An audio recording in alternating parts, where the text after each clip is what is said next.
Hola y bienvenidos a todo to the Polynesianized podcast. This is Tua coming in live from South Central Texas. And we have Mr. Atearoa joining us from Auckland, New Zealand. The toa is so when it says that Tangaloa came down on the toa tree and Aho Yeah. Eitu came up, was told to go up. So let me blow this up a little bit more. So this is an article from Te Vitafare's website, and right here, right? Mm, So when the first quote unquote Tongans, right? But it's yeah. really our founding fathers, which is Tangaloa, Maui, and Taula. Yeah. When they first came to Tonga, let me see if we have a map here of okay, Ewa. So when they first came, they landed on Ata Island, Correct. right? And Ata is like first landing. That's supposedly the interpretation of it. They landed here. Then they eventually found Tongatapu. And when they came to Tongatapu, they landed here close to Ohole Beach and Yes. Laulea Beach. And they called that place Hokula, which is translated as a safe place where Mm, they first landed and they first lived there. And this is the first Maui, the first Tangaloa, and the correct. Taula, which is the chiefs. Then eventually they spread out to different parts of Tongatapu, right? Hmm. Lotolangi right here is where Tangaloa went, and it was the highest point on Tongatapu. Lolofonua, that's where Maui went. That's why the Hatmonga Maui is built over there, because on the eastern side, that's where Maui and his clan settled. And then on the western side, which is Pulotu to the west, because that's where heaven is. When you die, you go to Pulotu, where the sun sets. That's where the priestly clan went. Mm, Okay, hmm. so that's the setting of where we say where Tangaloa and Maui come and settled on Tongatapu. Now they live right here in Lotolangi. Now we'll scroll down here. That's where Tangaloa lived. So here are some spots. Point number one is Popua. That place is called Popua to this day, Yes. right? Excuse me. Most likely an indication of Vaipopua kind of stain, kind of right. Maybe. Correct. When Yeah. she left the Niwas To come or in, kind Niwa of reside. Tapu, she came and lived here. Now, why here? Right? Mm, Because right across in the lagoon yeah. is Langi or Tapuhia, where Tangaloa lived. Lord reserves. Yeah. Right? So that's number one. Number two, that's where Ahoetu builds his Langi. Yeah. And it's called Hifo Me Langi. Mm, Right? So mm, that's because he's not going to stay where Tangaloa stayed. He comes and stays here and builds. That's the first settlement of the Tui Tonga. hmm. Then there's a little island right here in between. It's called Mataaho Island, formerly known as Talakite Island. Important aspects of Tongan history. Now, it could be because that's like a stopping place before you go to Langi or to Langi. Tapuhia, could be on that island. But the important thing is, let me see here. Okay, let me come back.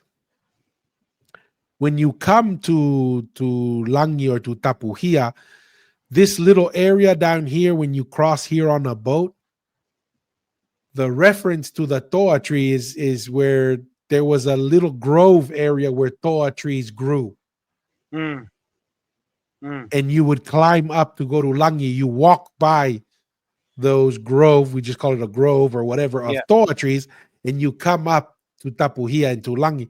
So when Popua was first brought to Tangaloa, he came down and met her first down there at that entry point going up. So when they say Tangaloa came down from Langi on a Mm, toa tree, that's identifying that specific location that he met Ay, Popua. Opopua. Popua. And that is one of the reasons why maybe Popua tells him to go back, because that is the area that Tangaloa met her. Mm, And maybe that is one of the quote unquote signs is you have to go back up there. So if Tangaloa or anyone asks you who you are and what you're here is, you can say, Popua told me to come up here. My mother, yeah, right, who knows Tangaloa, and they met at that location, says, I'm here and I'm yeah, coming through this location because of my mother's direction. And, yeah. and Tangaloa maybe would have recognized that. Yes. Yeah. Any thoughts or comments on that, Masi? No, I know there's another common like that. If you keep that photo, because there's a ata, kind of above over Yeah. here. People always think that that's where they landed, but we believe that I think it's like atata. They kind of Yeah, call they it call it that, atata. Yeah. but yeah, that's probably that's not what we subscribe to. We kind of go with the more accurate information of ata being from from below, right? Just more south of Ewa.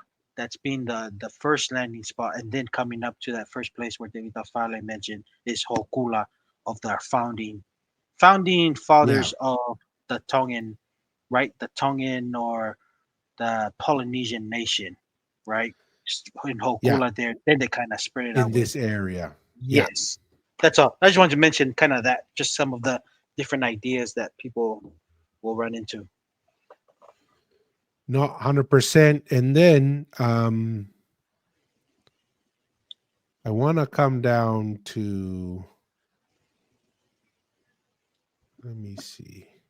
See right here, there are several locations in Tonga, the first Tui Tonga settlement, that were named and patterned after Langi, Tangaloa settlement or residence. These names are Langi, Mm, right? Exactly where he lived. yeah. Ahau, which is a reference back to Vaihi. Toa and Fetoa, which Mm, is the places where the toa trees grew at the residence yeah. Okay. Around the Langi. of Tangaloa. Mm, So that's the reference to the toa tree. mm, It's not, oh, climb the toa tree and go to heaven. No, it was a specific location. And many of the areas of the Tui Tonga settlement had all these names in it. mm, So whenever a Tui Tonga would set up a new settlement, certain parts of the Tui Tonga settlement were named after the specific locations where Tangaloa lived. And this is mm. what I'm talking about. To me, that's evidence that Tangaloa lived on Tongatapu and that the Tui Tonga was the only heir of Tangaloa. Yeah. Because look at the patterns. They kept all the names of the specific locations from Tangaloa's residence. Mm, In mm, every location, the Tui Tonga, they just didn't just set it up as, oh, just build me a mound. No. yeah. Much like the Furi Taunga and the Taumafakava, here's the pattern. We Mm, need to name these places. Langi, obviously, where the Tui Tonga's residence is going to be. And just like, Feretoa or Fetoa was yeah. located, north of Langi, we're going to call a place there. It's going to be called There you Feretoa. go. This place is going to be called Pangai. This place is going to be called, all the different Yeah. names was a duplication of the pattern from how Tangaloa's residence was set up. Mm, Now, where in Ha'amoa can we find such things? mm, I'm not aware of any, mm. Yeah. you know, unless someone can show us. But this is the kind of evidence that we're talking about, right? That Mm, kind of makes us think when we see this type of structure and rigid way of behaving, like the Taumafakava, right? Like the Polo Polo, like the Inasi, that lasts over thousands of years, you say, hey, that seems like a center of power. That seems like a unified leader. That seems like a nation. mm. But yeah, anything to comment on that, Masi, or any Uh, thoughts on that? no, interesting. I'm seeing number 14, Tefisi. You right? Yeah. It was like that's. I don't know. What's your thoughts on that or that location of? I don't know, Tefisi. What's your? is that reference to Fiji? That's I don't know. That's a because I always thought the way of calling Fiji was Te Fiji. So I was like, oh, I'm just curious if you Yeah, got I mean, anything on and that's and yeah, I mean that could be the name or some kind of relation to it, and that's where it. Mm, maybe Fiji gets its name from. I don't know. I mean, yeah, yeah. Well, I'm just thinking. I'm just thinking because if you know, Fiji's always had a because I always think it was always like a common place where even maybe the Tangaloa kind of came, and that's kind of where we've kind of had our association with, especially in the Tui Tonga, but even Tangaloa was some of their was our that there was a place women. at Tangaloa's residence that was called Yes, Tefisi. they're fishy. Like there had to be some kind of connection, and that's why even up to now, there's a special relationship with fishy with Tongan, Tongan ceremonies and stuff, and also vice versa, and especially in the Lao Island. So that's all. I was just curious. Oh, they fish. Yeah, I've probably seen it before, but it's been a while. But yeah, I just was curious about that. yeah. I mean, that's those are all little crumbs of evidence that when you put it individually, not very convincing, right? Yeah, But when you bring them all together, to me, it's the strongest evidence of where Tangaloa would have resided, yeah, right? yeah. So we have this map right here, right? Here once again, right? Howard, this is where the Priestley clan went. This is where Tangaloa Mm-hmm, went. This is mm-hmm. where Maui went, right? So this is where Tangaloa resided. When Aho Etu becomes the Tui Tonga, he goes to Tonga. This place was called Tonga, Yes, right? That was the first settlement. correct. Then when they went here, they changed the name of this place from Tonga to Tuku Tonga Because because they're they leaving. moved. And Yes. then Tari Kitonga. Number two, the second settlement was called Tari Kitonga, Yeah. right? Yeah. Then we go 3, 4, 5, 6. Those are the different, at least that we know of. There could have been more, but we know of at least 6 major settlements of the Tuitonga moving throughout Tongatapu. No, and that's see, and this is what like when how A2 takes control, the transitions happen. He's in control as the Tui Tonga, right? He names it the first place as Tonga, and then he's Tuhu Tonga, going to Tari Tonga. That's where the right. That's where the people reference of Tonga being like Tonga because we're all everyone's subject. Everyone is Yes, subjected to the Tui Tonga. So yes. you know, The it's just most southern portion of yes, the Polynesian Empire was the capital, which is why correct, Tonga is the cardinal direction. correct, correct. Yeah. So that's all. That's kind of like my comment there. So we'll just kind of walk through Tevita Fale's kind of commentary on the first Tuitonga settlement, Okay. right? We'll probably have more in depth discussions with Tevita Fale on this. So there were 3 Tuitongas that lived in Tonga, right? In Okay. Tonga, that when they go out, and that was Ahoetu, Lolo Fakangalo, right? And Fangaoneone. Fangaoneone is the one who moved it Move it. from Tonga or Tukutonga to Tariki Tonga, Yeah. right? And Moved that's the all the settlement way. from That's Tonga to from Tariki Tonga. and that's all the way from central, right, all the way east, because they go to the number Yeah, two, which is all the way out from east. here to here. Yeah. Yeah, right. Then it says there were several locations in Tonga, or this is once again all the different locations of the first Tuitonga settlement that were named or patterned after Langi, which is these names we've already talked about. Important events that happened in Tonga. Ahoetu's Langi was named Hifo Me Langi. In the mid 1700s, Tuitonga Pau's sister, Siulongo ki Popua, settled on Hifo Me Langi. Mm, Siulongo ki Popua wanted Siu Mafua Uta's name, or Lomueki's daughter, right? And that's we're it. familiar with Yeah. Lomueki. So they exchanged names.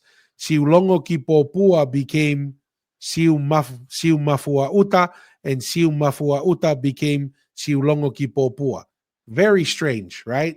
Mm, Now we're mm. changing names. I don't know. I mean, that's kind of interesting. And that is very very interesting, Tua, because right, the reasons that we understand is just because it was just right. It's such an achy thing. I want your name. Let's just switch name with another achy, which is the right Alomu Aki's daughter, and they just switch Yeah. name. I just feel like there's such a achy behavior. Yeah. I don't I feel like like in your those name. Let's days, switch it. you know, I don't think in those days, just the regular folks will worry about names because life is not easy. But when you're in a high rank, you're not thinking of survival. You can think of these little nuances of things. You're like, That's what we you call know the what, first world problems, right? first world problem. I just when find that you're so funny. when Yeah, you're the princess and you don't gotta worry about getting killed, you don't gotta worry about food, you don't yeah. gotta what am I preoccupied with? I like that name better than my name. Can we switch names? First world problems. First world problems. That's so funny. Did you want me to go on with the reading tour with the next two Yeah, paragraphs? read these next two paragraphs here. Okay, so when Tui Tonga Fanga One left Tonga, Tonga was renamed to Tonga, which is the settlement number two we kind of talked about in the map. Oh no, he renamed it to The Tonga. one. That's the Yeah. first. And then we're Leaving, going to Tariki Tonga. correct. So Tu Tonga, a name this location has retained to this day. In 1942, Aoeitu's Langi, Hifome Langi, was dismantled and the materials were used to build Fawa Wharf. Later, all remaining materials were used to fill in Fagafanua's residence in Maufanga, and the residence was named Siu Mafua Uta. Interesting. Okay. Yes. Yeah? And So even that name is still the residence of to the. today, to this day. And Okay. that is the current speaker of the house in Residence, Tonga, correct. In his Tonga. residence. And it's named after Siu Mafua Uta, who settled at Hifome Langi residence. Mm, And mm, unfortunately, because back then we were thought of as, savages, not being a sophisticated culture, not having ruins, that we were yeah. just, Mm, hunter gatherers and maybe a little bit of farming. They see all these stones and they don't say, oh, that would be the equivalent of, from our perspective, needing to build a house or a city and you go and dismantle the pyramids in Egypt, right? yeah. Yeah. Yeah. No, and two, remember we went and we saw the ruins of the Mayans. Remember in Mexico? That's what exactly they were doing. They didn't think these rocks or pyramids were Oh like yeah, when we went on the cruise, the right? cruise. We And went to they went and settled in that town and they yes, built their homes out of houses. the ruins. Yes. So obviously, people just if you just don't know and you feel you think, so lowly you don't know the history, people just go and just say, oh, just use it to whatever. But man, because I was just thinking, man, it would have been awesome if that Langi was still standing Still there. there. But hey, the good thing is there's still remnants of it in Fafanua's residence, and they Yeah. still hold the name of Siu Mafua Uta, the name regarding that. So that's pretty, unfortunate, but we gotta at least we still have some remnants, eh? Because Yeah. and not only that, Well, we still have the other langis that we could maybe see. It was probably a replication of how Hifome Langi how used to things live were done. Yeah. in the And and bye-bye and this community. is why it's important, the names, Mm, right? And the stories behind the name. This mm, is what the Vitafare did to validate, or to at least go beyond a story, one story of how Eita was here, is relatively recent, more verifiable 1700s, mm, and oral history within the family yeah. that ties the names and the locations that exist to this day, Mm, right? And that's and to say, oh, Siulongo Kipopua, she moved back to Hifome Langi and resided there, but wanted to mhm, change her name, right, with Lomueki's yeah. daughter. But her name ended up when they rebuilt Whakafanua's residence. That's why they took that name and named that residence that, because that's, you know, an ancestor of maybe Yes. Whakafanua's family Yes. and living there. And so that is how you go and piece together the oral history with physical locations and ruins to build a pattern or movement to give dates, Mm, potential dates to a kingly line, yeah. right? And that is why we have, oh, it's up here, this list, Yeah. right? That's the difference between the Catholic list, where it's just names and stories, and the Vitafales list that's tied to physical Ruins. locations and multiple sets of oral history and Yeah. multiple genealogical stories within the families of the Tui Tonga and their descendants to validate. That's Yeah. why these guys say, oh, the earliest Tui Tonga Aho Etu is 950. Tevita Fale says there could be more names that I've missed, but from what I've done so far, the 450. latest was 450 AD, right? Mm. And then when we go and look at the LIDAR that was done, remember that one Yeah. that we looked Recent. at Yeah. here Yeah. in the Fuamotu and the Toloa area, they say, hey guys, we have urbanization, and not only urbanization, but these settlements are 700 years older than what we thought that they Yeah. should be, right? And then when they go to La Paja and they do studies on the stone and the langis over there for Urakimata and Telea, they say the carbon dating and some of the activities here say that, Tuitonga Telea or Urakimata looks like it's 300 years Mm-hmm. earlier. Mm-hmm. So we're looking at a potential 1,000-year gap Wow. or earlier, right? Which would Mm. potentially push it into, The if BC. if we go BCs, yeah. Even if we were to use De Vitafale's earliest date of 450, the 700-year push to the left alone would already put you in BC, and then the additional 300 years from Mua, right, from La Paja, Yeah. making it almost over 1,000 years. Even if we were to use the Catholic list and Baker's list, that would put it at least around the BC era. Yeah. Yeah. Yeah. No, no, it's funny too because I'm just thinking of like the names, right? How very detailed the names are, and the only reason why Tevita Fale was able to know that because that's a there's only three people that can give you those little go like nuggets of like history because there's only the either the Fafanua family or it's either our family or even the current Tui Otonga right now families The because those Tupou are the family, little yeah. the Tupoda families because those are the little information that not no one else were able to give that information if it didn't include these specific families that I said because that just shows you the connection and the amount of work because even if you come from the same family it takes a lot of work to dig up these information because it's we're talking about now we're talking about information that's going to take us way back, right? But then it still hold on to the names because people always have names but sometimes you don't know where those names come from where you switch but just to know that that Siu Longo Kipopua is still a name that's still used in the family today, right? It's Yeah. because and then we all know that it was a switch from Siu Longo Kipopua, who was Pau's daughter, with Siu Mafua Uta's name. So and that's Yeah. what the Whakapadua family still maintains to today. So I just say like on these intricacies of like very detailed information is very difficult and only a very few people are able to share this with others.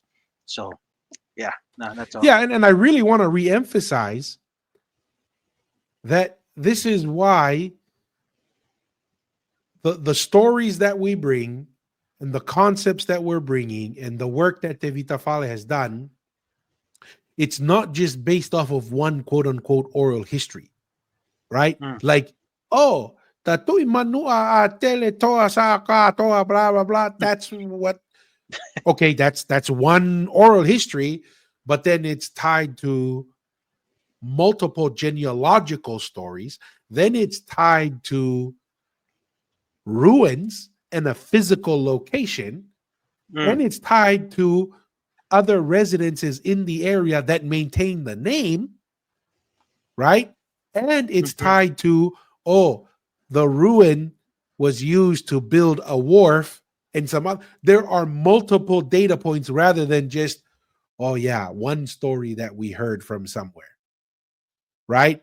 And so that is to me the difference between the Tui Tonga and the Tangaloa origin story that we're discussing versus Tui Manua Empire and Tangaloa origin story that we hear from other origins, right? Yeah.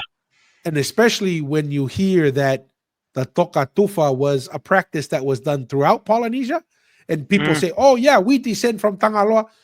Well, guess what? There's descendants of Tangaloa in Hawaii, in Futuna, in Uvea, in Fiji, in wherever, because that's Tahiti. one of the Yeah. ways that power was, yeah, Tahiti, all of that. So Mhm. it's, we're not saying that the oral history is incorrect when we hear, oh, Tatui Manu is a descendant of Tangaloa. I was like, yeah, we agree with, Yes. there's a high probability Yeah. that that is true. But just because you're a descendant of Tangaloa doesn't mean that you're the heir of Tangaloa, Mm, right? And that mm. you maintained the center of the empire, or you governed over the empire that Tangaloa built, and so forth. That's the nuance that we're talking about. Yes. No, and just to add on to what you were saying, because you're a descendant, there's a possibility if these other people don't make it to adulthood or whatever, and if You they don't get that chance to, let's just say, if all the Tui Tangaloa descendants pass away, they're gonna go back to the one who was that lady that came from from Upolu or yeah, from Haamoa or from Manua. that's going to be Let's the say heir. we're gonna send somebody and ask to bring this offspring that Tangaloa had with this family, bring it over to be the heir of the Tangaloa clan or the Tangaloa empire kind of thing. So that's how it was. They were just right, and then that's one adoption, and that's one thing that the Tui Tonga were smart when they did this whole transition. It's like Tangaloa started this thing of having heirs throughout all of Polynesia. Let's continue that. Let's continue that Yeah, practice of the Toga Tufa, right? Because it kept going throughout pretty much all of the Tui Tonga's timelines of just holding, maintaining power through the Toga Tufa practice. So I'm just saying that, see, like all these nuances, that if you can able to just understand that we were a Polynesian nation and this is how they structured power, which is very different and unique compared to other societies, that's what the Tangaloa adopted from. I mean, that's yeah, what the Tui Tonga adopted from the Tangaloa. So that's and just kind and of and my I no, thing I there. 100% agreed. And that position that you're expressing is confirmed by many other islands in Polynesia Mm, that say that, right? mm, There are other islands in Polynesia, in the Polynesian Empire, who said, oh, yeah, the Tui Tonga had a child with one of our high chief's daughters mm, and eventually was picked to be the Tui Tonga and went to Tonga, mm. right? Like that's oral history that we've heard from Xiao Ilayu, and he Yeah. heard it straight from multiple people in Polynesia that said that. The other thing too is the Matai system and the rotation of power and decentralization of power was not unique to Samoa or to Haamoa. Yes, it wasn't. That happened throughout Polynesia in Yeah. different areas. What was Mm. the unique thing? What was so that They system recycled it. Yeah. was not unique to Haamoa. It was all over Polynesia. What was the one unique thing? On Tongatapu was the consolidation of power. That was the Yeah. only place where power was consolidated. Throughout the rest of Polynesia, until Kamehameha unified Hawaii very late in the Much game later. and with Yes. contact with Westerners and the Polynesian Empire collapsing, that is an unusual one. And even all the research that we've looked at, every academic seems to agree Tonga was uniquely able to consolidate power and to unite a string of islands. That was one thing they can only attribute to Tonga. And that's what we're saying. The reason why is Tangaloa consolidated power on Tonga Tapu, and the Tui Tonga consolidated power on Tonga Tapu.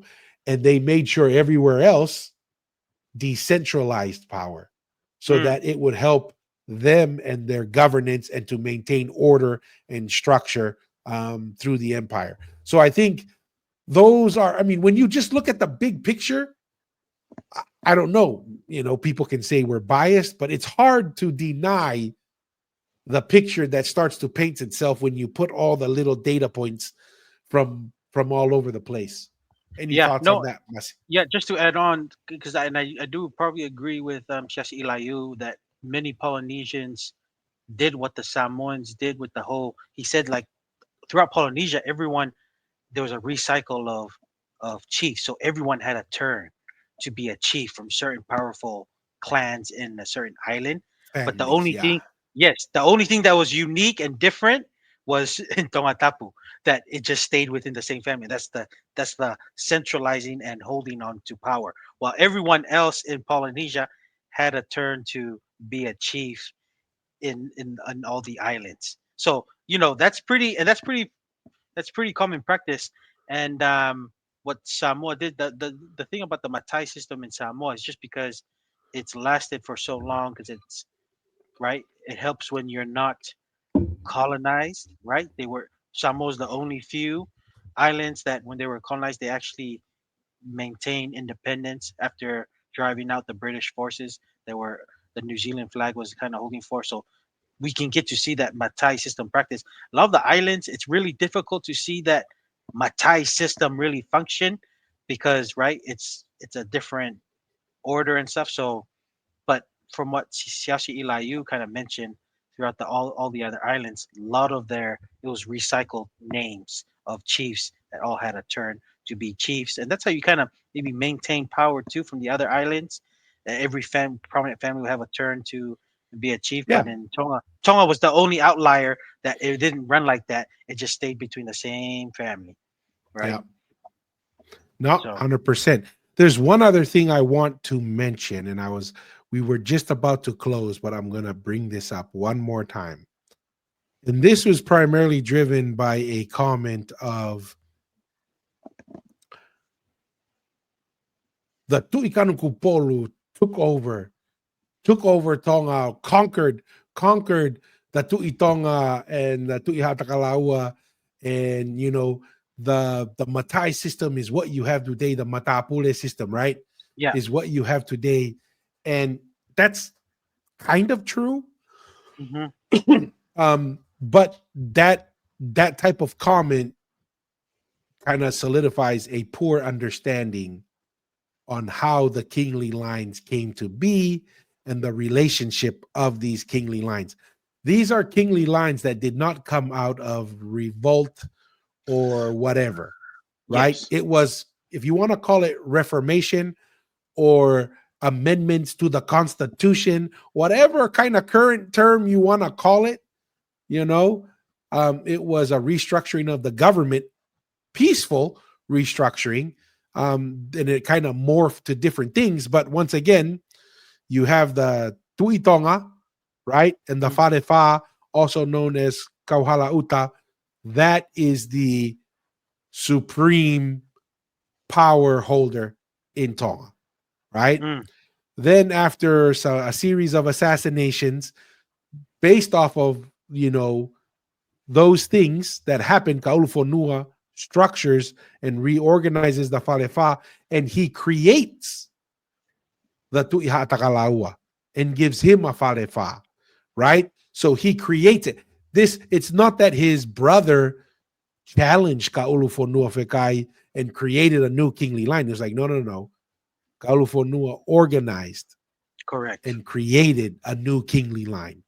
And that became the Tui Hatakalaua, who took care of all the managerial and administrative things of the empire, but the Tui Tonga maintained the Correct. spiritual and the high ranking, right? The Yeah. heir.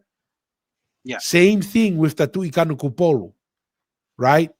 Yeah. After many generations of the Tui Hatakalaua, the Tui Kanukupolu decides to make one of his sons. One son becomes the heir of the Tui Hatakalaua. Another son, he creates the Tui Kanukupolu, right? Yeah.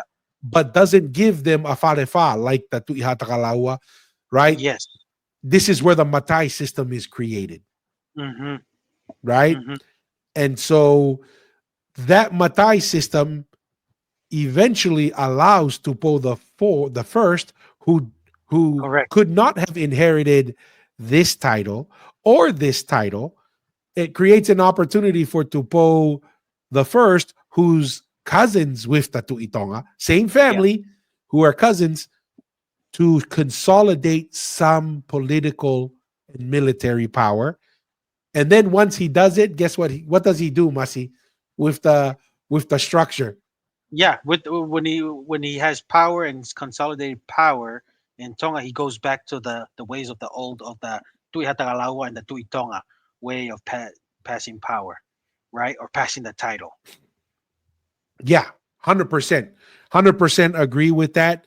Um, and so, do we have the system of the Matapules from Samoa, or is this the Samoan system or the Hamoa system? Kind of, because the Tuikanu doesn't necessarily have the bloodline of the Tuitonga. They're related, but it's not a father to son, father to Yeah. son.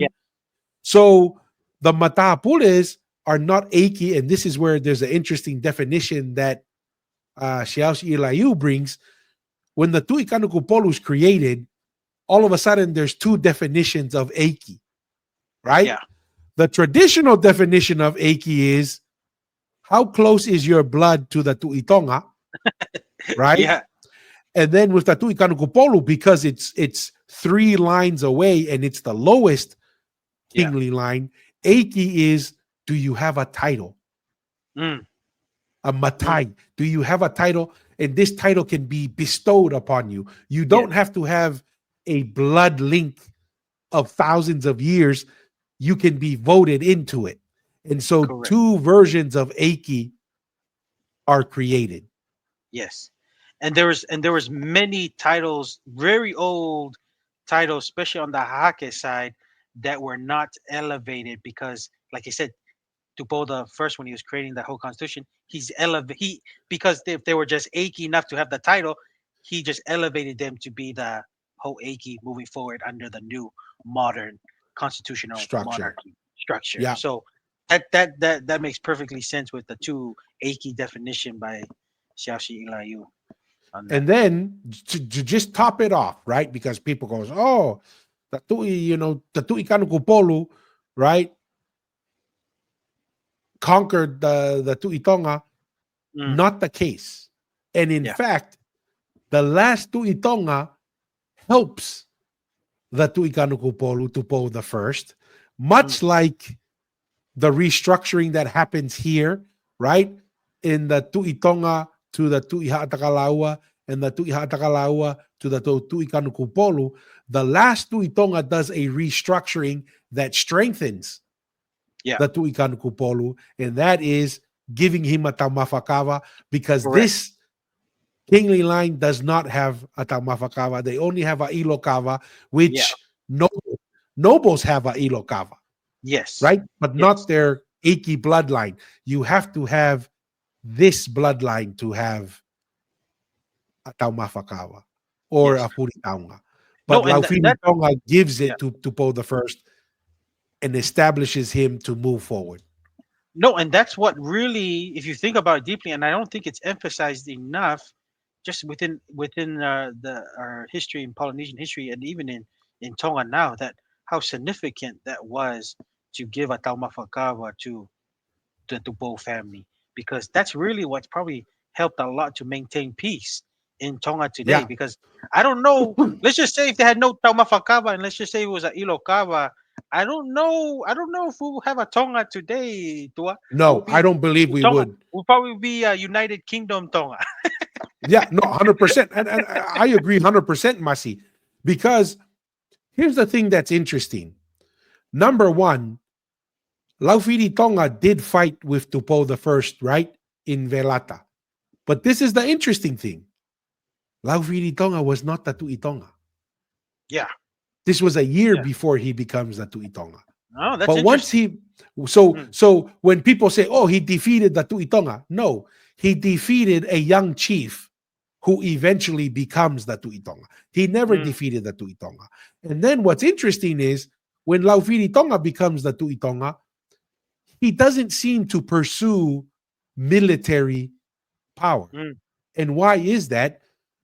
Because with this separation that happened maybe 1,000 years before Laufiri Tonga, right? yeah. The Tui Tonga did not govern through military power. It was through bloodline y- and Yes. priesthood. You would want to call it almost like a priesthood Mm, because that's what made the Tui Tonga special was the religious aspect of maintaining power. mm, Because the administrative and the military was given off to the Tui Hatakalaua and eventually to the Tui Kanukupolu. This is why Laufini Tonga, once he becomes Tui Tonga, he never goes into military conquest. yeah. He's just practicing on what his forefathers have always done. Yeah. Yeah, And the role, and I think yeah. how interesting, and I just thought of this now, Masi, Mm. how interesting of a name. Lau Filiton. Like, yeah, because who, in my mind, who does he choose? Does he choose personal power? Does Mm. he choose personal gain? He chooses Tonga and Lau gives Filiton. Mm. Tupou the first the ability to maintain Tonga's independence. Because I agree with you 100%. I don't think Tonga would have remained independent if he didn't do that to Tupou the first. Because even with Tupou the second and even with Queen Salote, Yeah, the Tupou family was on thin ice. They were yeah, barely holding Tonga together. This is why the marriage with Tungi, which is yeah. basically the heir of the Tuihatakalaua line, Correct. strengthened the Tuikanukupolo because they were having a hard time keeping Yeah, power. But that marriage strengthened their position and brought Tuihatakalaua allies into the fold and the bloodline closer to the Tuitonga. So it was just this is all one family, and those marriages strengthened it and helped Tonga remain independent to this day. So this idea that mm, it was a foreign Ha'amoa influence and power and domination is what allowed Tonga to remain independent. A small part of the bigger picture, in my opinion. yeah. And I Any just add on. comments before we go to a y- question here, Mas? Yeah, no, I was just thinking too. With the Tuikanpuru bloodline, it wasn't enough because after Tupo the first, you know how you said it was running thin with Tupo the second and Tupo, Queen Salote being the third, and then until she married. Because Tupo the first, he was, it was not only his bloodline, but the way he, his military strategy. He was kind of respected and Visionary, right? Yeah. visionary. He was kind of well beyond his time, especially with negotiating non-Tongans, outsiders. So he kind of had a And he little. lived It was for so long. And lived he for so lived for long so long. lived for so long. I think he didn't die till his 90s, but Yeah. he still had that connection and relationship and encounters with the Tui Tonga and the whole transition, right? And to me, it just reminded me that even the Tui Polu, the bloodline really is important, right? Because the Tui Polu Yeah. bloodline, once the Tupola first passed away, right? Then you get this new one, and you're like, okay, well, what you haven't really done much. It's just you've been passed down to you.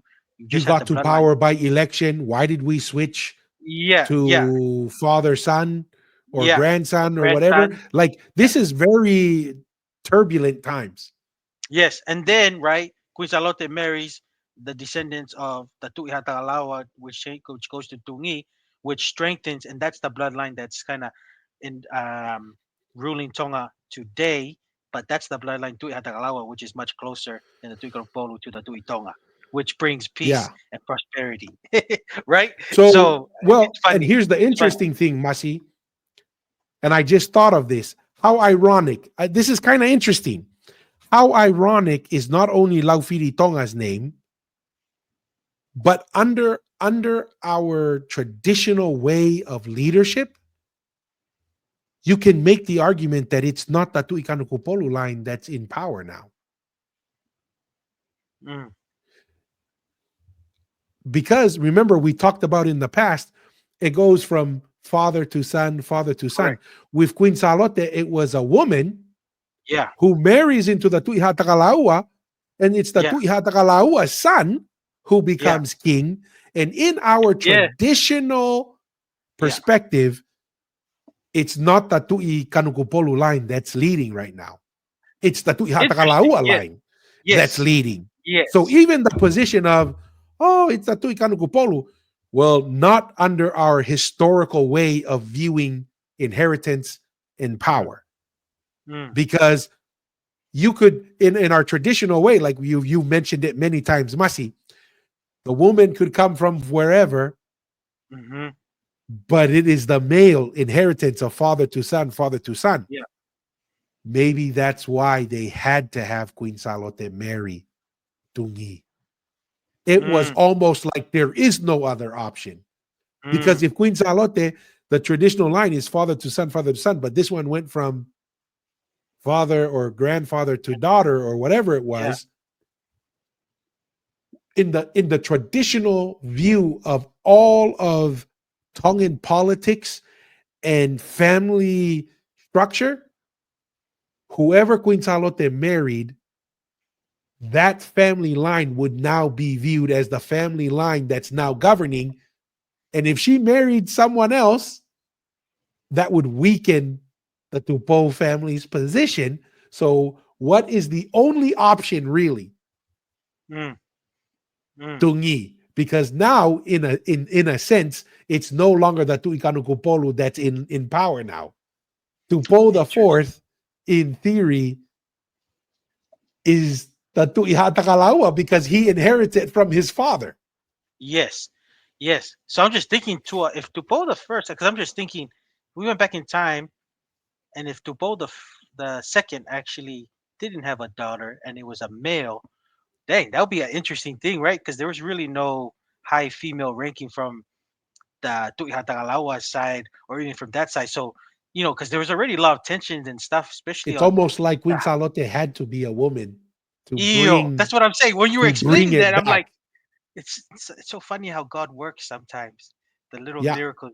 Because yeah, when you're saying, because yeah, it was very turbulent from some of the histories I was just reading with Tupo the second, and then Queen Salote being, like what you said, being crowned in the middle of the night, but you know, she had to really marry Tui Hatagalawa to bring stability to the Tui Polo line.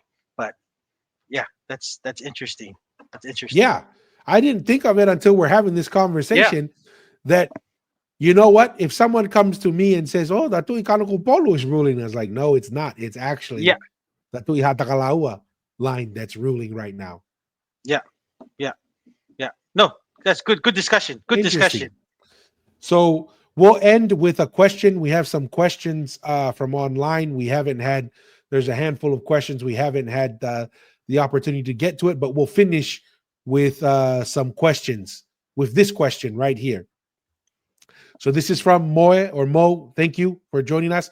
He says, question, what would have happened if they had killed the Tongan king during that battle in Samoa? Think there was a reason they did not kill him?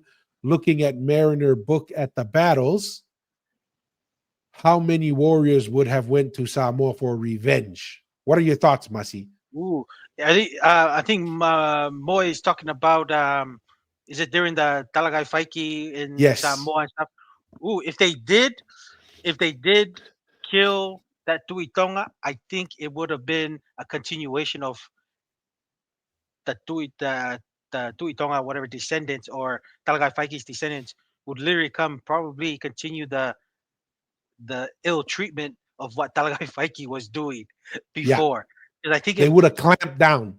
they would have clamped down, because not only that, I think, because we have like oral history and stories, oral stories of what's that, Kaulufonua.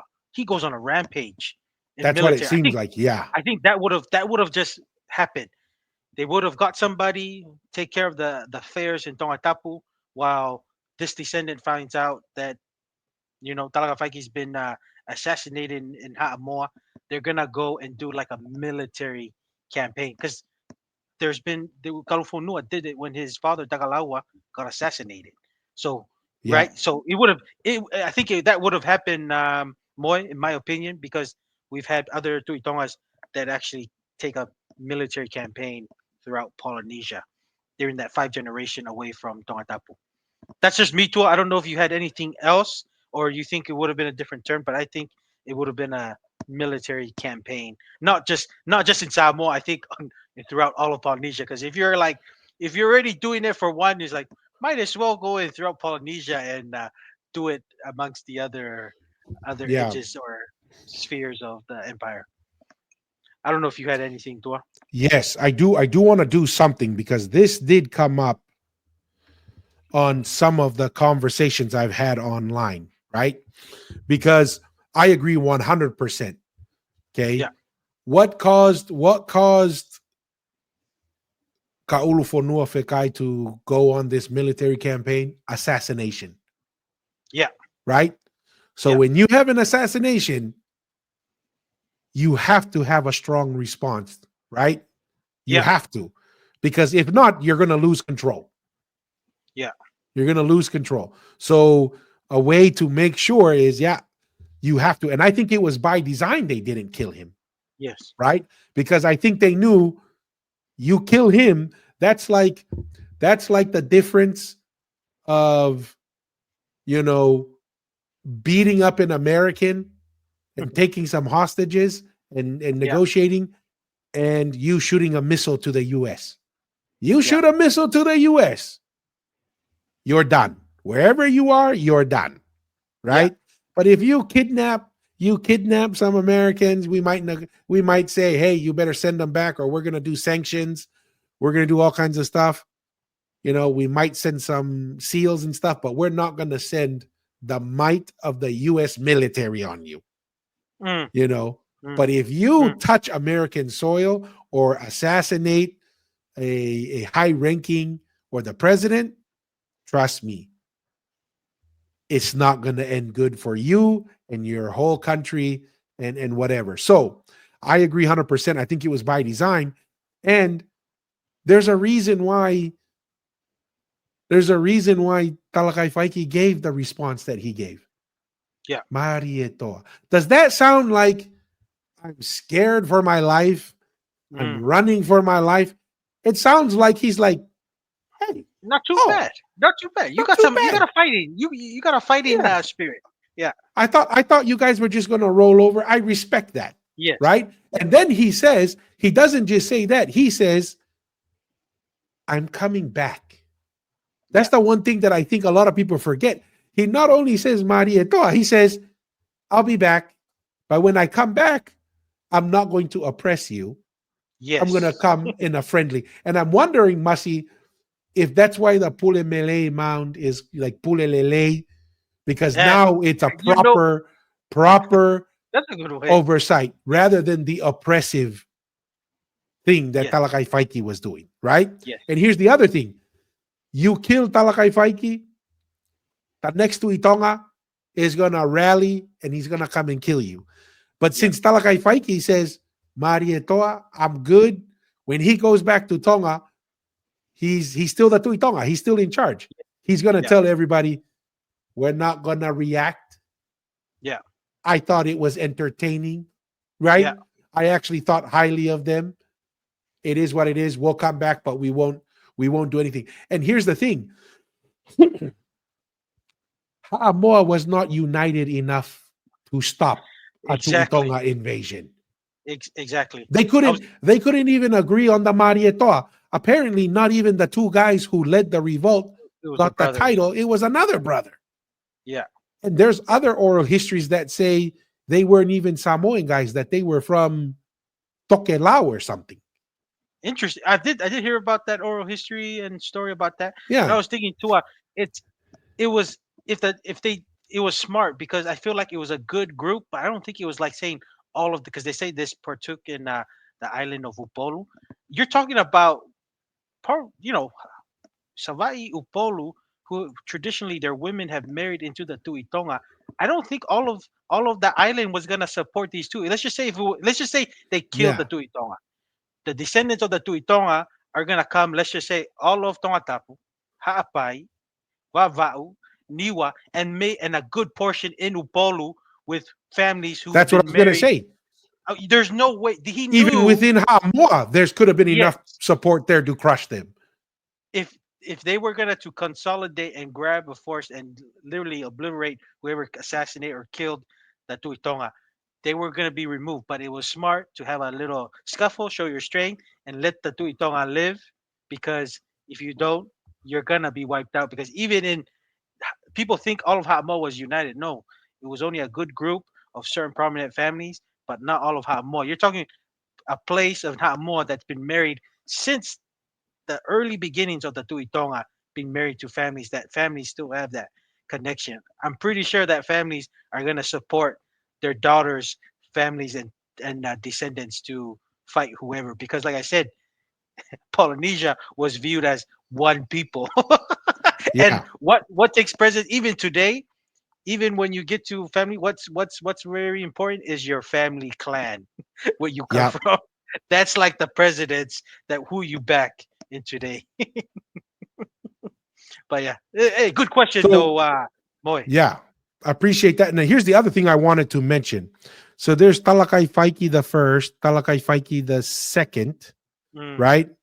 And I don't know which one it was, but let's say it happens, even if we go with the latest one, Talakai Faiki the second, right? mm, Now, not only does Talakai Faiki say he will return himself, but some of our brothers and sisters in Ha'amoa dispute that, right? They say that yeah, when they kicked out Talakai Faiki, that the Tu'itonga never came back. Okay. Which is not true. Which is not true because look at what happens. After the Talakai Faiki, look at who is this? Kaulufonua Fekai. yeah, And what do we know about where did Kaulufonua Fekai reside after he creates the Tu'iha Takalawa? in Ha'amoa. In Samoa. Yeah, So, and not only does he reside there, but Ha'avakafuhu, Pui Pui Kifatu, or Momo the third, and Kaulufonua the fourth, Tapu Osi is the one who brings it back to Tonga Tapu. correct, correct. Full time, So, make it yeah, full time stay in Tongatapu. Yeah, no, see, and this is remember the comment that we read earlier. Oh, Ha'amoa has been independent all its history, besides the 400 years that until they kicked out Talakai Faiki. I'm like, dude, after Talakai Faiki, Kaulufonua comes in yeah, and then lives in Ha'amoa for 4 or 5 generations before Tapu Osi returns. correct. This is the reason why it's in my perspective, and I think in yours, Masi, it's not a good way to think of our history to think the nation of Samoa, the nation of Tonga, right? Mm, The nation mm. of Tokelau or Tahiti or Hawaii. whatever. You Yeah, need to just get rid of all of that and just think the Polynesian nation. And when the that little clan um pushed back against the Tuitonga, it wasn't Samoa and freeing all of Samoa. It correct. was one little group who pushed back on the Tuitonga, and the Tuitonga was impressed with their Yes, bravery and how they behaved. That he says, Maria Toa, right? When yeah. I come back, and he says it, I will come back, but I won't come back to attack you and kill you. I'm just gonna come back because this is all mine. You're not gonna take this away from me, y- Yes, right? and But I yeah, respect you and what you did. yes, and it's always in the name, Maria Toa, Maria Toa. What do we Yeah. do a Tongan when they react, or even a Samoan they react when we're impressed by something? We say Maria, Maria. You know what Maria, I mean? That's what Yeah, the Tui Tonga was impressed during that whole scuffle. It's like, dude, I didn't know you were like this, but I'm impressed. Maria Toa, which is the right what one of the most kind of prestigious kind of main title holders in Samoa with the Maria Toa because of that. So hey, yeah, it's always within the name, and it's still today with the way we express ourselves when we are surprised of someone going beyond their capabilities or if they've done a really good performance. good job. Right? Yeah. And so that's why I think, see, like here, TK here makes a comment, all those kings have Samoan mothers, so that makes them Samoan. I will agree to the extent that Samoa is not really a nation, but think of it as a village, Hmm. right? Just like if one person on Tongatapu would marry another village, we're not saying that that village is its own independent nation. We're all one nation, but it's Hmm. two villages marrying each other. Correct. And that's the way to think of it. Don't think of it as Ha'amoa independent nation, Tonga, and all the. It was the Polynesian Empire, and the Tui Tonga was not just marrying into Ha'amoa; they were marrying into Uvea, right? Futuna, Oh, Tokelau, what? Hawaii, Tahiti, all Yeah. over. They were marrying all over. So yeah, Shoot, Tua. I'm just thinking if that was gonna happen, and let's just say what I told you, the Tongatapu guy, warriors, Ha'apai, Vava'u, and Niua were not enough, and even the some in Samoa.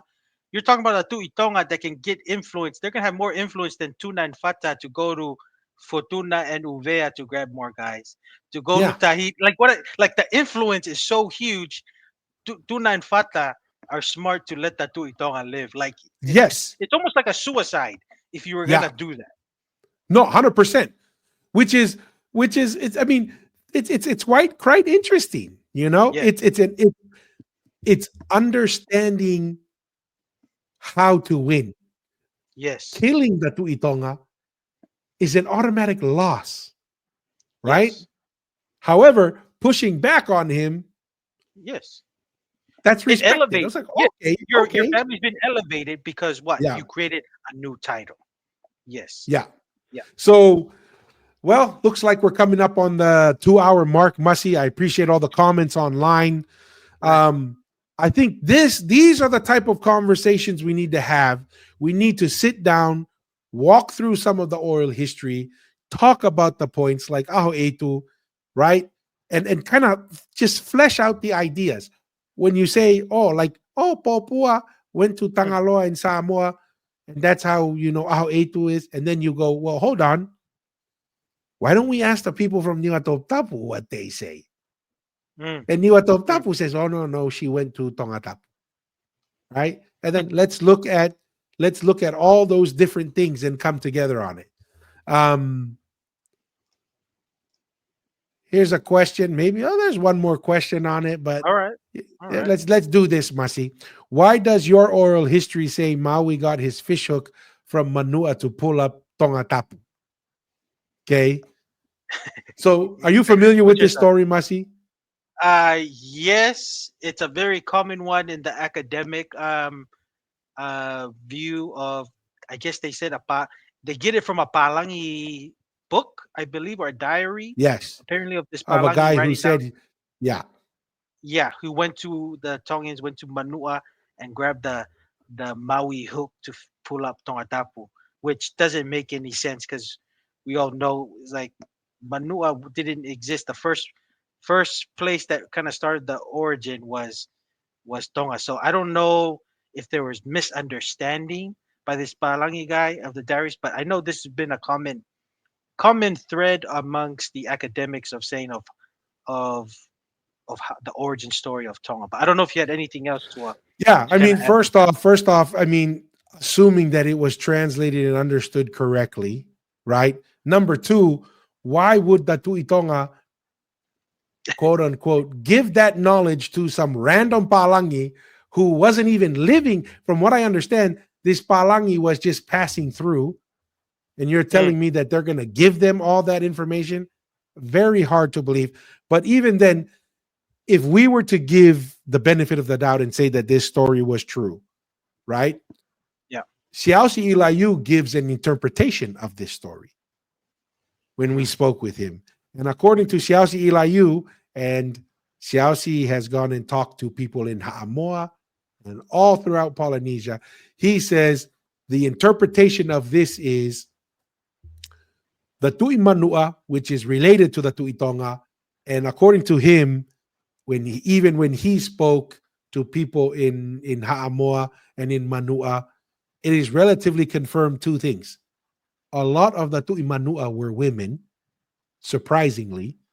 And two, the Tui Tonga many times also held the Tui Manua, Yeah. right? And then they say even Kaulu Fonua Fekai, when he went to Ha'amoa, his mother was from the Tui Manua line and he inherited the Tui Manua. So that is the context to his potential interpretation is the Tui Manua, who is a relative of the Tui Tonga, had, some knowledge or some piece of information that the Tui Tonga wanted to be returned back to Tonga.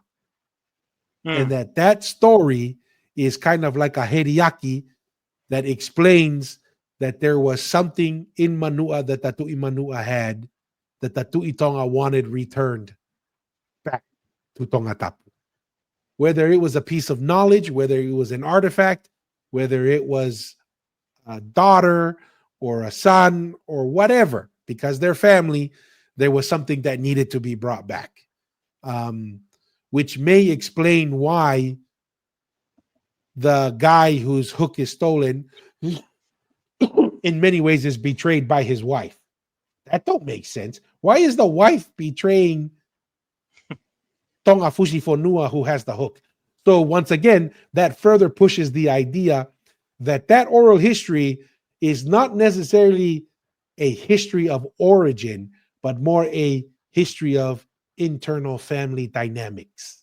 Some Correct. kind of internal family issue that was being settled between the Tui Tonga and the Tui Manua. But it is by no means to say that Tui Manua or the Tonga Fusifonua was the one who discovered Tonga, Yeah. right? Like we've said, we looked at the studies. They've looked at the Tui Manua ruins. They say Tui Manua at best is 5, maybe 600 years old, and Yeah. dates back only to around what 14, 1500s, which is That's not at long. the Yeah. highest That's not. point of the Tui Tonga. So Yeah. Yeah. that's No, my because short answer for that. yeah. No, and that makes that makes sense. But like to use it as a timeline of the origin to pull up Tongatapu, but like I said, Manua is still very young of people being there and running it. Tongatapu is by far, even if you want to go by scientific evidence, it is Yes. still the oldest population settlement in all of Polynesian people. It was in Yeah, Tongatapu. There in hasn't been Nugureka. any Yeah, in Nukureka. So I don't get that, and it's more correct. So it's just maybe because the timeline, people think it's the origin. It's like, no, no, no. It's more accurate with a dispute, a close family dispute, and people are misinterpreting as the origin. And like and we all say every time with the oral history, people add a little thing here and there, and then you give it to somebody who's not familiar. They add what this makes sense to them, and people think yeah. it's the it's This it's it the it's the founding of Tongatapu. But that's exactly. why that's why we It's have this podcast for us to discuss and discuss explain. these things. I mean, this is Yeah. the same thing when people throw at us to pull the first letter to England and saying, "Oh, our progenitors come from Ha'amoa," and they say, "See, that's Mm, Tupo the first saying they originate from Ha'amoa." And I was like, or here's a radical idea: the Tu'ikanukupolus, a lot of their mothers, guess where they came from? mm, mm. Ha'amoa. So Yeah. when you have progenitors, you have a mother and a father, Yeah. and Yeah. and and you have multiple mothers, great great grandmothers, and for you could say that Tupo the first is saying yes, a lot of our mothers, grandmothers, great grandmothers, a lot of them come from Ha'amoa. Yes. So yeah, that's your progenitors. But if you're gonna come in and say, "Oh, he said progenitors," that means he says he comes from Hamo. It's that same kind of thinking that goes to this Mm, story about the hook. Oh, see, they the hook and taking it to Tonga, and that means they found Tonga. I said, well, that's one potential interpretation. But when you look at mm, the evidence says no, you can't. That's highly unlikely, yeah. right? And then the same thing with Topo the first and the progenitors. When you look at the Tui Tonga line, and every time they do scientific studies, it doesn't get younger, it gets older and older. Correct. Then you would say, okay, the fathers seem to be from Tonga, but we Yeah. all agree from genealogy and history from many places that the mothers come from Ha'amoa. You know what's probably then you can say a better a better interpretation of our progenitors come from Ha'amoa. A better interpretation is the female line many times for the Tui Kanukupolo and myself and the Tui Tonga come Yeah. from Ha'amoa. Yeah. See the difference? Yeah. See the difference when you put it in context with the Yes. scientific data and other oral history? The oral Then you history. can Yeah. better interpret the story, right? Mm, Let's not be the Palangi who says, hey, where's Tangaloa from? And then the mm, person goes, Tangaloa is from Langi. Don't be the, oh, Langi must be heaven. Tangaloa must be a god. Oh, perfect. No, no, no. Slow down. Ask a few more questions. When you say Langi, do you mean heaven? And does that make him a god? You asked that question a few times. He was like, oh, no, no, no, no. Go to Folaha, right? yeah. Down in Folaha Vaini area, there's a place called Langi Tapuhia. Tapuya. And that's the reason why the Tuitongas also call their residences Langi. Not because their Mm, residence is in heaven, but it is in remembrance of their ancestor Tangaloa, who lived mm, on Langi. Don't just get to a story and then run off. Slow mm, down, have some conversations, think about it, and then say, what are the different ways we can look at this? What are the potential interpretations? And then, guys, go to a kava session and ask some questions, have some conversations in person and see what happens, right? If mm, you come with your little quick interpretation and you throw your idea out and your idea never did training, never did jujitsu, never did Muay Thai, never went and did some Dagestani wrestling, mm, then don't be surprised when you throw out your interpretation and it gets choked out in 5 seconds. mhm, Anyways, mhm. any thoughts on that? A curious question to it just came up when you were Yes. speaking, and if you had to put your money, who is the longer? Because we don't. We just have an idea. We think we probably missed some Tuitonga names here and there. Who do you think? And Tangaloa, man, that's another animal of the names. Who do you think is the longer descendants that have been living? The Tuitonga or the Tangaloa clan? Does you think? Which one? If you had to bet, which If one I has been had the to bet, longer? if I had to bet, I would probably have to say Tui Tonga right Okay. now. Um, but the reality is I don't know because there's Yeah. just so We little don't. data on Yeah. the Tangaloa side. Yeah. Um, but I would just say Tui Tonga just because almost 2,000 years or whatever is a really long time. I don't know if anyone's gonna beat that in the. Yes. Yeah. That's You that's know, crazy. that to me is really hard because if we were to give it the equal amount of time, that's 2000 BC, right? But then here's what's crazy. Remember, Masi, we looked at that video. That Yeah. one guy made the argument that the Ha'amonga could be Yes. 50. Yeah. possibly Yeah. tens of thousands of years old. And then when you put that into perspective, you're like, That's mind oh, blowing, dang, right? right? Because we're thinking right when because right the Tangaloa are the first people who founded Tonga. We just don't know how long before that really transitioned to the Tui Tonga of Aoeitu. But yeah, no, that's all. I was just curious too if you had your ideas, which titles lasted the longest in your opinion, the Tangaloa title or the Tui Tonga title. So I Yeah, I Hmm. probably go Tui Tonga, Oh, but looks like our Samoan brothers and sisters have more questions. We'll entertain them. We'll go through them. I think it's worthwhile. I'll read this to you, Masi, and we got one other one. okay. The construction of the Samoan Fale, and this is Anon, ex Yeah. Anon. Hey, appreciate it, Toko. Welcome to the digital kava session. He says the construction of the Samoan Fale reflects the constellations. You can only see it from the inside looking up. I love you, Tokos, but chill on the disrespect. Alofas. What's your initial Alofa thoughts on po that? iya oe. Um, Construction of the Samoan Valley reflects the constellation. You can only see it from the inside looking up. I've been to many valleys, Exxon. Maybe if you can get a little bit, um, you know, describing that exactly. My understanding is the lashings of the inside of the valley. If you can go a little bit more detail of what exactly the constellation, if you're inside looking up, I'm assuming to the roof of the valley, that'll be helpful. But I don't know. That's just me too. I don't know. Yeah, To that's me, that's my that's pretty much along what I would say. it's Hey, talalanga this is usap why what we have to these yes. conversations. To me, it's Maybe the we need to look at that a little bit more. yes, and that's to me that's the more reference when you're looking inside. But if you can go more in detail, Exxon, that would be helpful. But yeah, I mean, this is just all discussion. No disrespect. It's just a conversation. That's all it is. Not 100%, 100%. And that's the way I kind of feel too. Can't really respond to it. Maybe we look into it more. Trust me, I've searched online for a lot of studies. Haven't seen much on that. Mm. But there could be, would love to. If you have a video, what we would really love, Xanon, is if there's a video, we would love to react to it on the podcast.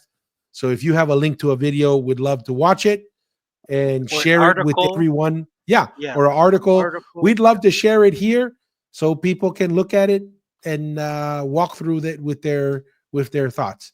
And in regards to the disrespect, Sole, if you think we're being disrespectful, go and look on the comments and the responses online back to our position.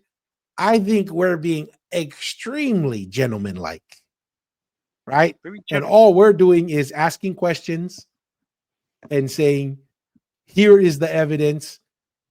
Yeah, right. If we're laughing and having a good time, we're not trying to mock or be disrespectful. We're just having a good time. We're just discussing and if you can't joke a little, then you're taking yourself a little too seriously, right? Tua, I'm just thinking that maybe the the rugby league teams, Toa Samoa and Mati Matonga, should not play each other because people will think that's Too being disrespectful. disrespect because the other communities will start fighting and stuff. It's like, no, you let them play.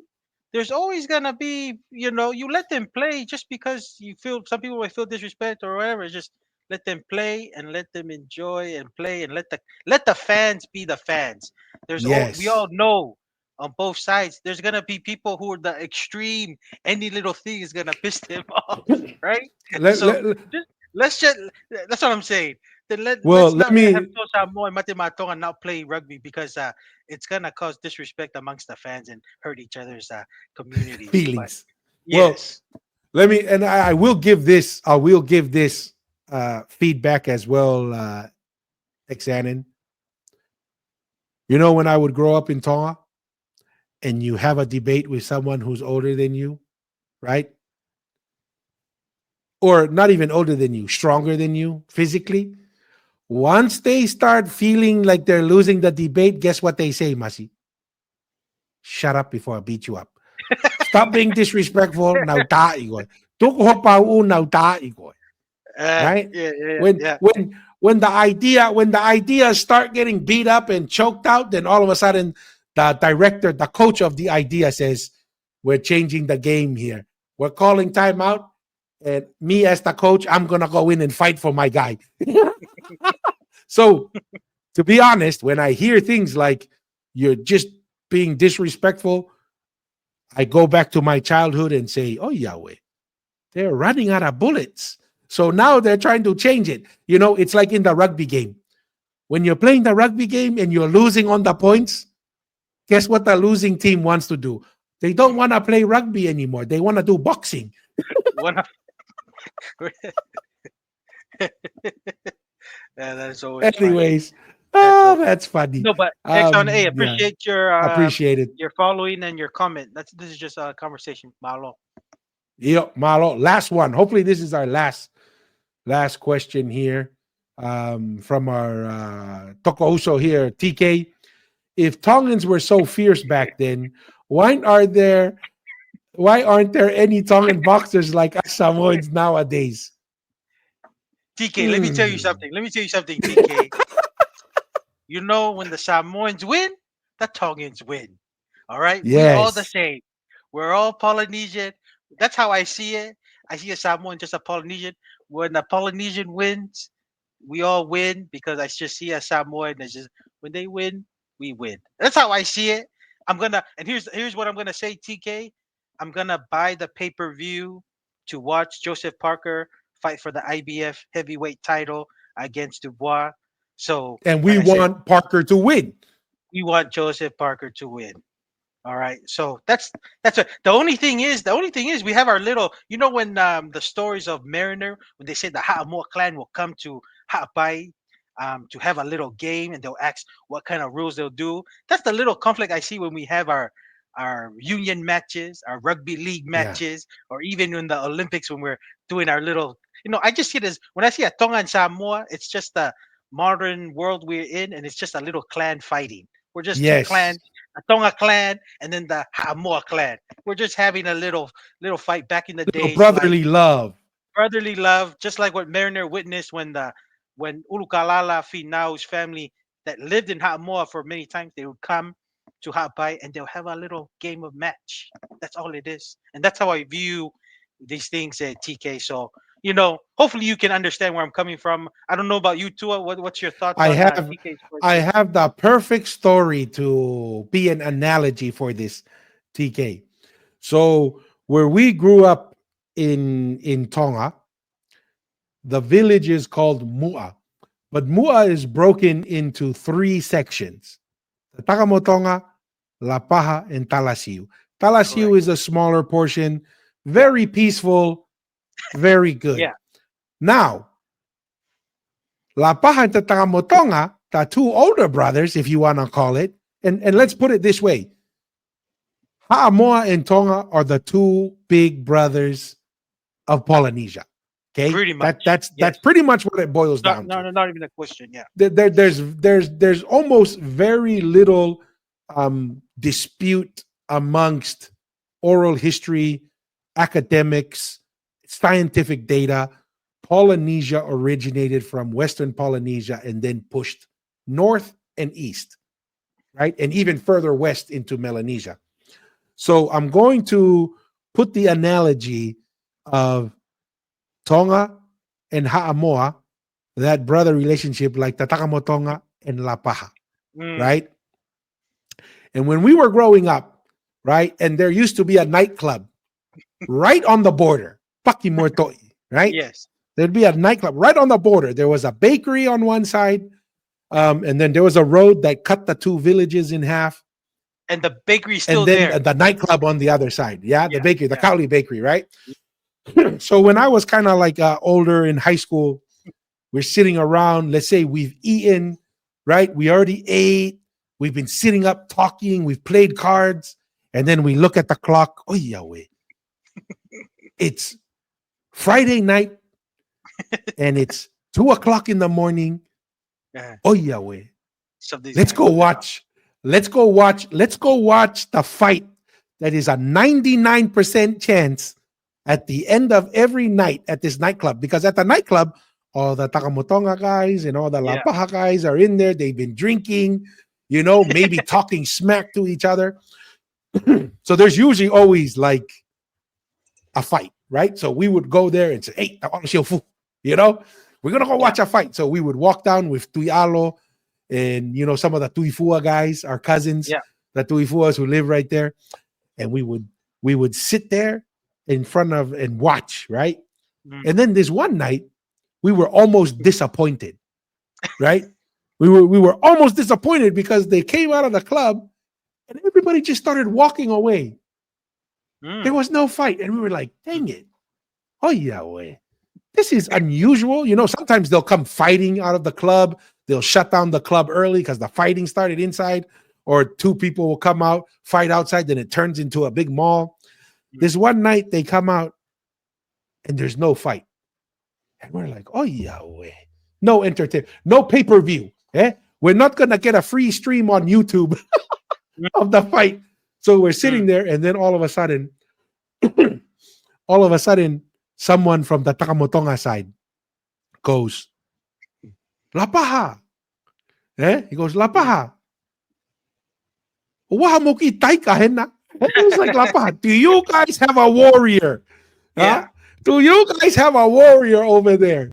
Yeah. And then you hear some people from Lapaha, yeah, we got a warrior over here. And then it was like, the Takamotonga goes, okay, we have a warrior over here. Mm. Let them meet. Let them meet right in front of the where the road is. Yeah. The And boundary. it went, yeah, at the boundary. So we went from almost disappointment of no entertainment to, oh my goodness, There's one. we have a gladiator bout, right? These two warriors. Oh yeah, when these two start going at it, and before we know it, there's 15 guys, 20 guys. Then the police show up, start hitting people, sending people home, maybe arrest one or two guys. That is how I see Ha'amoa in Tonga, right? Yeah. It's just the two older brothers, always going to be competition, Yeah. always going to be rubbing shoulders, jiving for position. And so that's just the way it is. And I'm like you, Masi.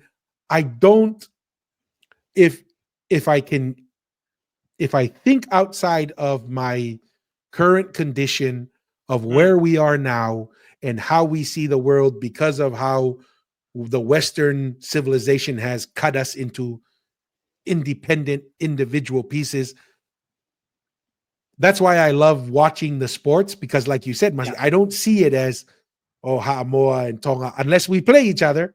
Then it's Yeah. kind of like the Yeah. Takamotonga and La Paha. This is the Yeah. battle, the brotherly Yeah. battle. But outside of that, I want Ha'amoa to win, right? Yeah. Because that's, I don't see it as two different people. We're the same people, just live in different villages, Yes. right? You're just La Paha and Takamotonga, the same village. The only difference is on a larger scale, different Mm. islands.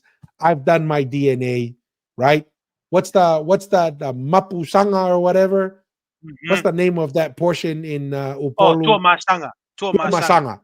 Apparently, that whole section, a lot of my ancestors come from that area, Yeah. right? That's where a lot of my ancestors, according to the DNA testing, and then have some Melanesian blood from Fiji as well. Very little, very small percentage, maybe 2%, 1 or 2% Melanesian. But the Yeah. majority of my Polynesian blood is from Tongatapu, Vava'u, Tuamasanga no polo. and then Upolu. Yeah. So pretty much straightforward, like you, Mussy. I see it pretty Yeah. much as the same thing. But with Yeah. that being said, I thought it's been a great program, been Mm-hmm. great. I want to thank everyone, but Mussy, close us out for today, man. I want to thank everyone for your views and interaction. Tua and I also always enjoy doing a episode when there's a lot of questions and interaction, and I appreciate your guys' support. We've been seeing a lot of support coming our way, so thank you very much. Remember to ask the hard question and ask the curious question. I believe, Tua, is that it? Yeah. Yeah. Yep. And until the next episode of the Polynesian Eyes podcast, take care, everyone. Peace. Peace.